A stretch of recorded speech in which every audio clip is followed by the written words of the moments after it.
The Alchemist by H.P. Lovecraft. High up, crowning the grassy summit of a swelling mound whose sides are wooded near the base with the gnarled trees of the primeval forest, stands the old chateau of my ancestors. For centuries its lofty battlements have frowned down upon the wild and rugged countryside about, serving as a home and stronghold for the proud house whose honored line is older even than the moss-grown castle walls. These ancient turrets, stained by the storms of generations and crumbling under the slow yet mighty pressure of time, formed in the ages of feudalism one of the most dreaded and formidable fortresses in all France. From its machicolated parapets and mounted battlements barons, counts and even kings had been defied, yet never had its spacious halls resounded to the footsteps of the invader.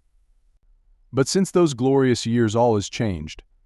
A poverty but little above the level of dire want, together with a pride of name that forbids its alleviation by the pursuits of commercial life, have prevented the scions of our line from maintaining their estates in pristine splendor. And the falling stones of the walls, the overgrown vegetation in the parks, the dry and dusty moat, the ill-paved courtyards and toppling towers without, as well as the sagging floors, the worm-eaten wainscots, and the faded tapestries within, all tell a gloomy tale of fallen grandeur. As the ages passed, first one, then another of the four great turrets were left to ruin, until at last but a single tower housed the sadly reduced descendants of the once mighty lords of the estate. It was in one of the vast and gloomy chambers of this remaining tower that I, Antoine, last of the unhappy and accursed Comtes d'C, first saw the light of day 90 long years ago. Within these walls, and amongst the dark and shadowy forests, the wild ravines and grottos of the hillside below, were spent the first years of my troubled life. My parents I never knew. My father had been killed at the age of 32, a month before I was born, by the fall of a stone somehow dislodged from one of the deserted parapets of the castle. And my mother having died at my birth, my care and education devolved solely upon one remaining servitor, an old and trusted man of considerable intelligence, whose name I remember as Pierre. I was an only child, and the lack of companionship which this fact entailed upon me was augmented by the strange care exercised by my aged guardian in excluding me from the society of the peasant children whose abodes were scattered here and there upon the plains that surround the base of the hill. At the time, Pierre said that this restriction was imposed upon me because my noble birth placed me above association with such plebeian company. Now I know that its real object was to keep from my ears the idle tales of the dread curse upon our line, that were nightly told and magnified by the simple tenantry as they conversed in hushed accents in the glow of their cottage hearths.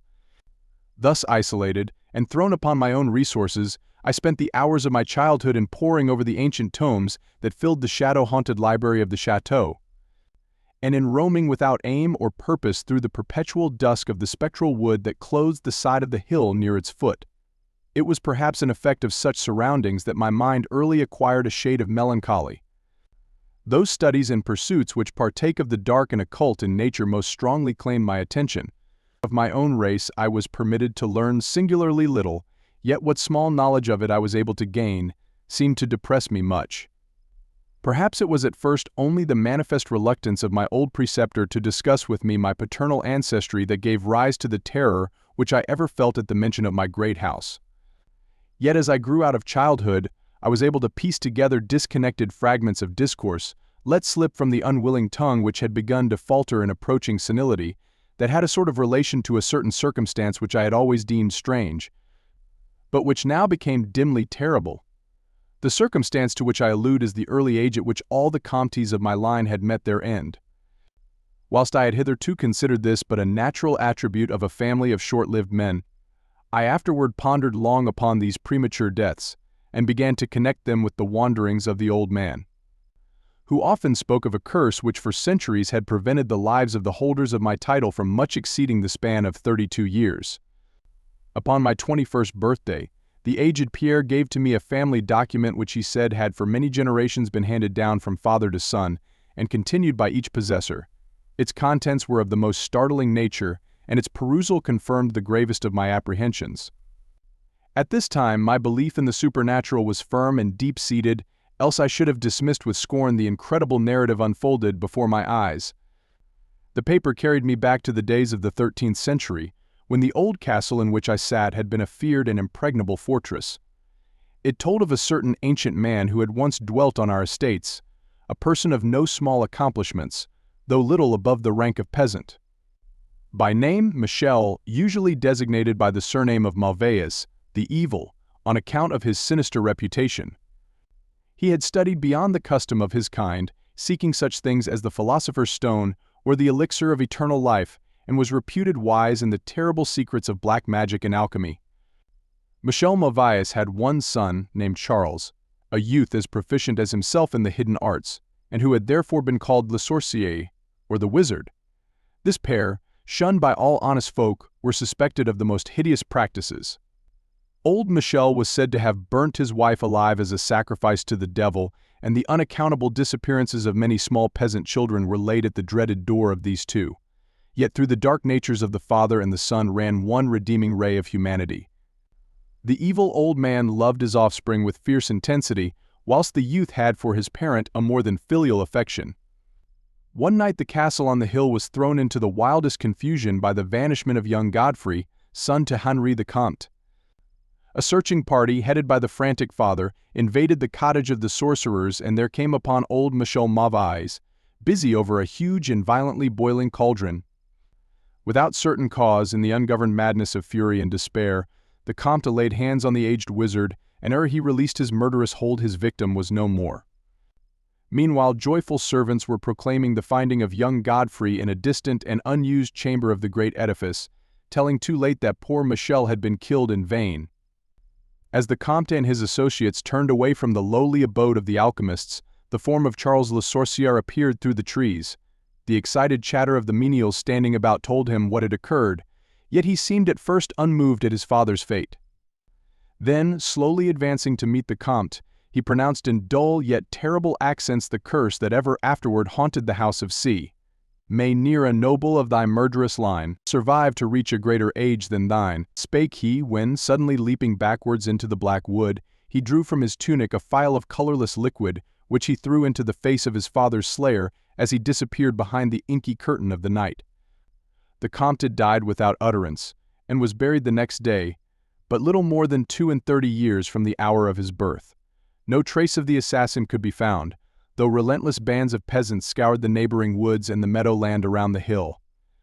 Thus time and the want of a reminder dulled the memory of the curse in the minds of the late Comte's family, so that when Godfrey, innocent cause of the whole tragedy and now bearing the title, was killed by an arrow whilst hunting, at the age of 32. There were no thoughts save those of grief at his demise, but when, years afterward, the next young Comte, Robert by name, was found dead in a nearby field from no apparent cause, the peasants told in whispers that their seigneur had but lately passed his 32nd birthday when surprised by early death. Louis, son to Robert, was found drowned in the moat at the same fateful age, and thus down through the centuries ran the ominous chronicle. Henris, Roberts, Antoines, and Armands snatched from happy and virtuous lives when little below the age of their unfortunate ancestor at his murder. That I had left at most but 11 years of further existence was made certain to me by the words which I read. My life, previously held at small value, now became dearer to me each day, as I delved deeper and deeper into the mysteries of the hidden world of black magic. Isolated as I was, modern science had produced no impression upon me, and I labored as in the Middle Ages, as rapt as had been old Michel and young Charles themselves in the acquisition of demonological and alchemical learning. Yet read as I might, in no manner could I account for the strange curse upon my line. In unusually rational moments I would even go so far as to seek a natural explanation, attributing the early deaths of my ancestors to the sinister Charles Le Sorcier and his heirs. Yet having found upon careful inquiry that there were no known descendants of the Alchemist, I would fall back to occult studies, and once more endeavor to find a spell that would release my house from its terrible burden. Upon one thing I was absolutely resolved. I should never wed, for since no other branches of my family were in existence, I might thus end the curse with myself. As I drew near the age of 30, old Pierre was called to the land beyond. Alone I buried him beneath the stones of the courtyard about which he had loved to wander in life. Thus was I left to ponder on myself as the only human creature within the great fortress, and in my utter solitude my mind began to cease its vain protest against the impending doom, to become almost reconciled to the fate which so many of my ancestors had met. Much of my time was now occupied in the exploration of the ruined and abandoned halls and towers of the old chateau, which in youth fear had caused me to shun, and some of which old Pierre had once told me had not been trodden by human foot for over 4 centuries. Strange and awesome were many of the objects I encountered. Furniture, covered by the dust of ages and crumbling with the rot of long dampness, met my eyes. Cobwebs in a profusion never before seen by me were spun everywhere, and huge bats flapped their bony and uncanny wings on all sides of the otherwise untenanted gloom. Of my exact age, even down to days and hours, I kept a most careful record, for each movement of the pendulum of the massive clock in the library told off so much more of my doomed existence. At length I approached that time which I had so long viewed with apprehension. Since most of my ancestors had been seized some little while before they reached the exact age of Comte Henri at his end, I was every moment on the watch for the coming of the unknown death. In what strange form the curse should overtake me, I knew not. But I was resolved, at least, that it should not find me a cowardly or a passive victim. With new vigor I applied myself to my examination of the old chateau and its contents. It was upon one of the longest of all my excursions of discovery in the deserted portion of the castle, less than a week before that fatal hour which I felt must mark the utmost limit of my stay on earth, beyond which I could have not even the slightest hope of continuing to draw breath, that I came upon the culminating event of my whole life. I had spent the better part of the morning in climbing up and down half-ruined staircases in one of the most dilapidated of the ancient turrets. As the afternoon progressed, I sought the lower levels, descending into what appeared to be either a medieval place of confinement or a more recently excavated storehouse for gunpowder. As I slowly traversed the nitre-encrusted passageway at the foot of the last staircase, the paving became very damp, and soon I saw by the light of my flickering torch that a blank, water-stained wall impeded my journey. Turning to retrace my steps, my eye fell upon a small trap-door with a ring, which lay directly beneath my feet.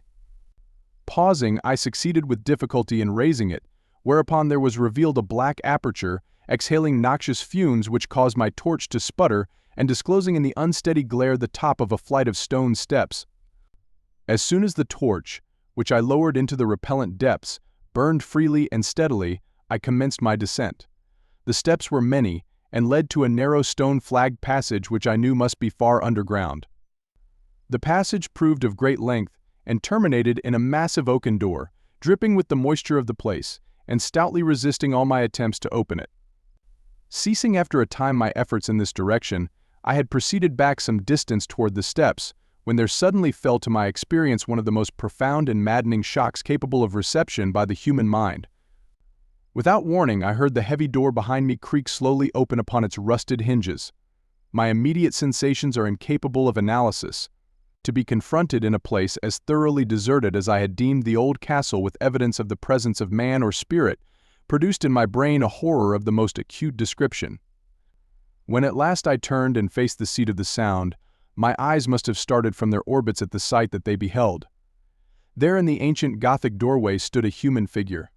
It was that of a man clad in a skullcap and long medieval tunic of dark color. His long hair and flowing beard were of a terrible and intense black hue and of incredible profusion. His forehead, high beyond the usual dimensions, his cheeks, deep sunken and heavily lined with wrinkles, and his hands, long claw-like and gnarled, were of such a deathly, marble-like whiteness as I have never elsewhere seen in man. His figure, lean to the proportions of a skeleton, was strangely bent and almost lost within the voluminous folds of his peculiar garment. But strangest of all were his eyes. Twin caves of abysmal blackness, profound in expression of understanding, yet inhuman in degree of wickedness. These were now fixed upon me, piercing my soul with their hatred, and rooting me to the spot whereon I stood. At last the figure spoke in a rumbling voice that chilled me through with its dull hollowness and latent malevolence. The language in which the discourse was clothed was that debased form of Latin in use amongst the more learned men of the Middle Ages, and made familiar to me by my prolonged researches into the works of the old alchemists and demonologists. The apparition spoke of the curse which had hovered over my house, told me of my coming end, dwelt on the wrong perpetrated by my ancestor against old Michel Malvaeus, and gloated over the revenge of Charles le Sorcier. He told how the young Charles had escaped into the night, returning in after years to kill Godfrey the heir with an arrow, just as he approached the age which had been his father's at his assassination. How he had secretly returned to the estate and established himself, unknown, in the even then deserted subterranean chamber whose doorway now framed the hideous narrator. how he had seized Robert, son of Godfrey, in a field, forced poison down his throat, and left him to die at the age of 32, thus maintaining the foul provisions of his vengeful curse. At this point I was left to imagine the solution of the greatest mystery of all, how the curse had been fulfilled since that time when Charles Le Sorcier must in the course of nature have died, for the man digressed into an account of the deep alchemical studies of the two wizards, father and son. Speaking most particularly of the researches of Charles Le Sorcier concerning the elixir which should grant to him who partook of it eternal life and youth. His enthusiasm had seemed for the moment to remove from his terrible eyes the hatred that had at first so haunted them, but suddenly the fiendish glare returned, and with a shocking sound like the hissing of a serpent. The stranger raised a glass phial with the evident intent of ending my life, as had Charles Le Sorcier, 600 years before, ended that of my ancestor. Prompted by some preserving instinct of self-defense, I broke through the spell that had hitherto held me immovable, and flung my now dying torch at the creature who menaced my existence. I heard the phial break harmlessly against the stones of the passage as the tunic of the strange man caught fire and lit the horrid scene with a ghastly radiance. The shriek of fright and impotent malice emitted by the would-be assassin proved too much for my already shaken nerves, and I fell prone upon the slimy floor in a total faint. When at last my senses returned, all was frightfully dark, and my mind, remembering what had occurred, shrank from the idea of beholding more. Yet curiosity overmastered all. Who, I asked myself, was this man of evil, and how came he within the castle walls? Why should he seek to avenge the death of poor Michael Malvaise, and how had the curse been carried on through all the long centuries since the time of Charles Le Sorcier? The dread of years was lifted from my shoulders, for I knew that he whom I had felled was the source of all my danger from the curse. And now that I was free, I burned with the desire to learn more of the sinister thing which had haunted my line for centuries, and made of my own youth one long continued nightmare. Determined upon further exploration, I felt in my pockets for flint and steel, and lit the unused torch which I had with me. First of all, the new light revealed the distorted and blackened form of the mysterious stranger. The hideous eyes were now closed. Disliking the sight, I turned away and entered the chamber beyond the Gothic door. Here I found what seemed much like an alchemist's laboratory. In one corner was an immense pile of a shining yellow metal that sparkled gorgeously in the light of the torch. It may have been gold, but I did not pause to examine it, for I was strangely affected by that which I had undergone. At the farther end of the apartment was an opening leading out into one of the many wild ravines of the dark hillside forest. Filled with wonder, yet now realizing how the man had obtained access to the chateau, I proceeded to return. I had intended to pass by the remains of the stranger with averted face, but as I approached the body I seemed to hear emanating from it a faint sound, as though life were not yet wholly extinct. Aghast, I turned to examine the charred and shriveled figure on the floor. Then all at once the horrible eyes, blacker even than the seared face in which they were set, opened wide with an expression which I was unable to interpret. The cracked lips tried to frame words which I could not well understand. Once I caught the name of Charles Le Sorcier, and again I fancied that the words years and curse issued from the twisted mouth. Still I was at a loss to gather the purport of his disconnected speech. At my evident ignorance of his meaning, the pitchy eyes once more flashed malevolently at me, until, helpless as I saw my opponent to be, I trembled as I watched him. Suddenly the wretch, animated with his last burst of strength, raised his hideous head from the damp and sunken pavement. Then, as I remained paralyzed with fear, he found his voice and in his dying breath screamed forth those words which have ever afterward haunted my days and my nights. "Fool," he shrieked, "can you not guess my secret? Have you no brain whereby you may recognize the will which has through 6 long centuries fulfilled the dreadful curse upon your house? Have I not told you of the great elixir of eternal life? Know you not how the secret of alchemy was solved? I tell you, it is I, that have lived for 600 years to maintain my revenge, for I am Charles Le Sorcier,